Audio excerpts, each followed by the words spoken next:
parametric equations. I think in pre-cal we do like one section that has a teeny bit of stuff that deals with this in it, but it's not like, I don't know. You use it more when you get to Calc 2. They kind of just do it as like a prereq for everything. So basically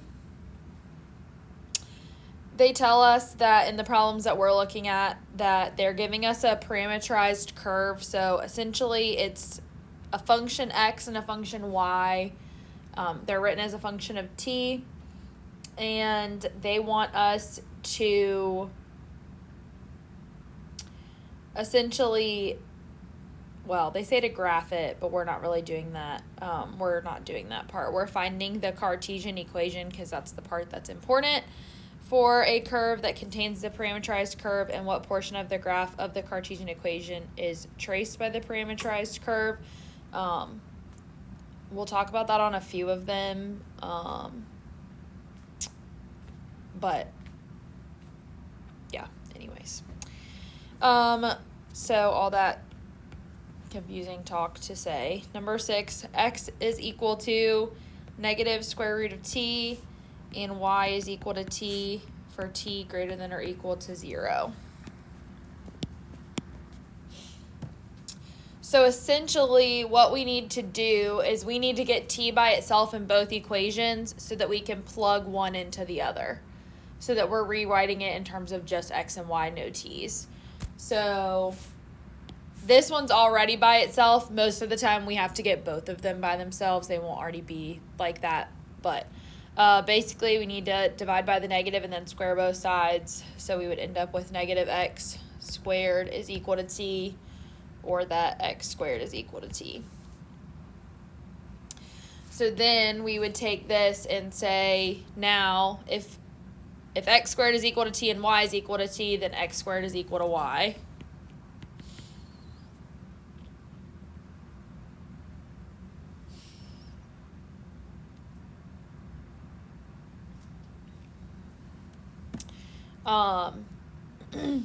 And so basically, if this is true, where y is equal to x squared, then we're looking at where this is occurring, basically, and t is greater than or equal to 0, so it would be on the right side.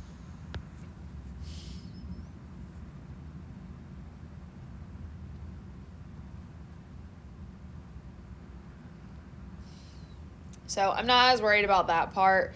We also could rewrite this as x is equal to plus or minus the square root of y, and do it this way. But anyways, you're basically just rewriting it in terms of x and y. The other part doesn't really matter because you could get a visual on that by graphing it. So let's see. 10, and truthfully, most of them, where it occurs is literally just all, so it's essentially like the whole graph. So that's the other thing, it's just kind of pointless. So 10 is x equals the sine of 2 pi t, and y is equal to the cosine of 2 pi t for 0 less than or equal to t less than or equal to 1. So this one, the way that we would combine this is a little bit different, and I can't remember if there's anything in your notes about it. Yeah. So you had something that was talking about, like for circles, it like gives you the formula and all of that stuff. So anytime we see the trig functions, typically we're going to be thinking it's probably a circle. And so basically the formula of a circle is x squared plus y squared equals r squared. So we're kind of going to do that with this one. We're going to have x squared plus y squared is equal to sine squared of 2 pi t plus cosine squared of 2 pi t.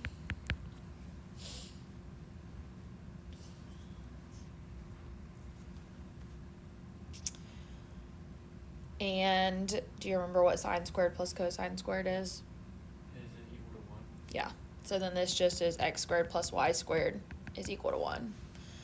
So we've eliminated the other stuff by doing it that way. And obviously that makes the circle, the t being 0 to 1 in this case is just basically saying it's from 0 to 2 pi, right? So it's just the whole unit circle. So this one would also be all, or I say also, this one would be all. The other one was not. But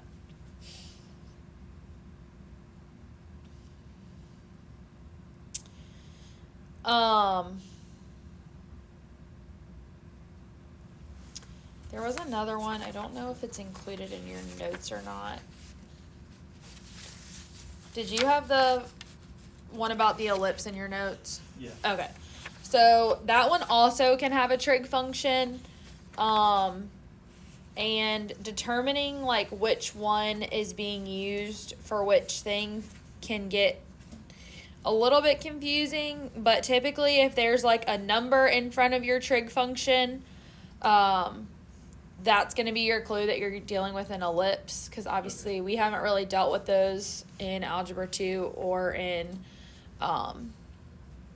pre-cal. I don't know. I mean, they are in the Algebra 2 book. We just never get to it with everything else. I don't know if they were covered in geometry.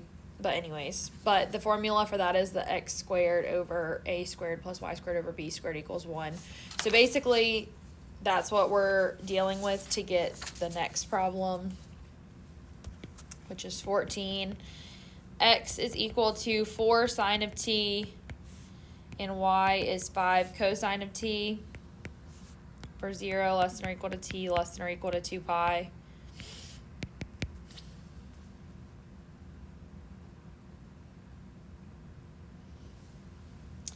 So the formula is just basically x over whatever number is in front of the trig function, and then the whole thing is squared. So this would just be x over 4 squared plus y over 5 squared is equal to 1, and that's your formula. So, but that's got to be the situation here where it's just got the t here inside, not the other stuff. And that's from 0 to 2 pi. Again, obviously, that's the entire unit circle, so this would also be an all problem.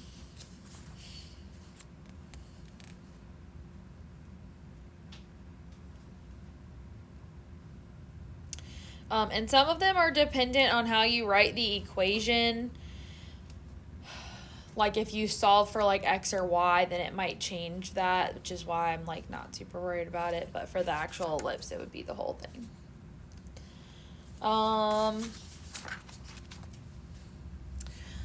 Let's see, 16. X equals 1 minus t, y equals 1 plus t, and we're from negative infinity less than t less than infinity.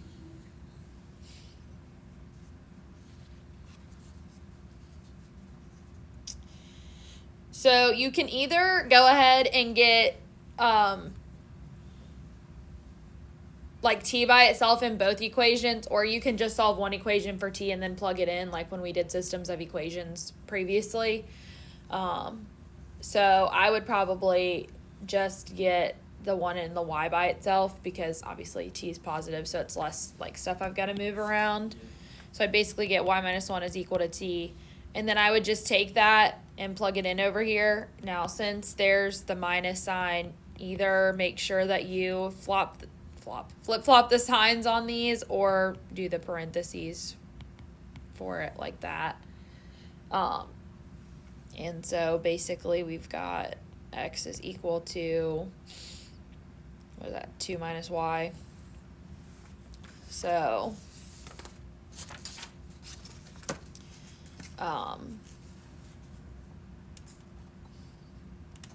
then it just depends on if you're going to leave it in terms of x or y. Typically we get y by itself because it's easier to see how it works. So if I move that around, then negative y is equal to x minus 2. So y is equal to negative x plus, or not, no, yeah, plus 2. And so then that's a line, so that's still all values.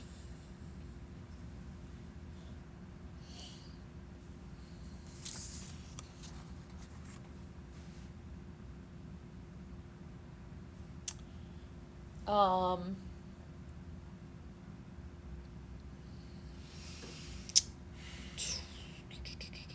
20.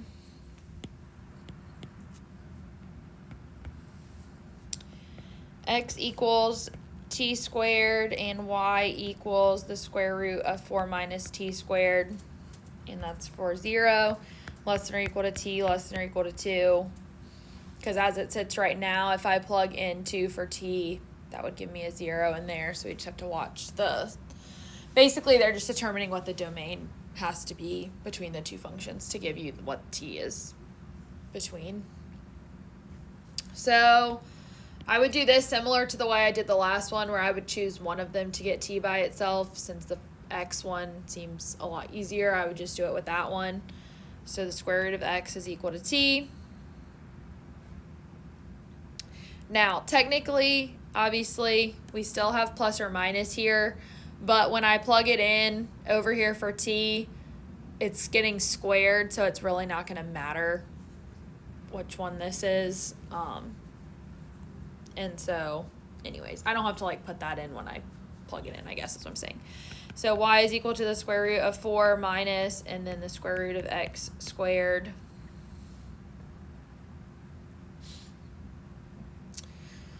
So that ends up just being y is equal to the square root of 4 minus x. So now, when I'm seeing what values this takes on, I just need to see what values basically it would have to be. And this one is a little bit different in how they do it. It's not just like all or like the right half or the left half or something like that. For this one, it's actually x is greater than or equal to 0, because those values will always work. And obviously, typically, like an equation for a square root is taking place over here. So x has to be greater than or equal to 0. So that's the way that they would write that one. But again, I'm not as worried about that part as I am about just you being able to rewrite it. So pretty simple as far as that goes. We really, beyond this section right here, don't use this anymore. So just like if you end up taking Calc 2 for whatever you decide to major in, you may need stuff with parametrizing. But I don't think I ever did anything with parametric until literally Calc 2. So, and when I say Calc 2, I mean like I had taken it in high school and then I had to retake it in college because I had like 2 years off, and they were like, we'd recommend you redo it. And I was glad I did, because they covered this stuff and I had never done it before. So, I mean, obviously more in depth, but where you need it, that's where it is. So, only a couple problems here, 5, 9, 13, and 19. So there should be like 2 kind of more like regular ones, and then 1 circle and 1 ellipse in that set there. And then if you need to do your notes after that, that's fine, or whatever.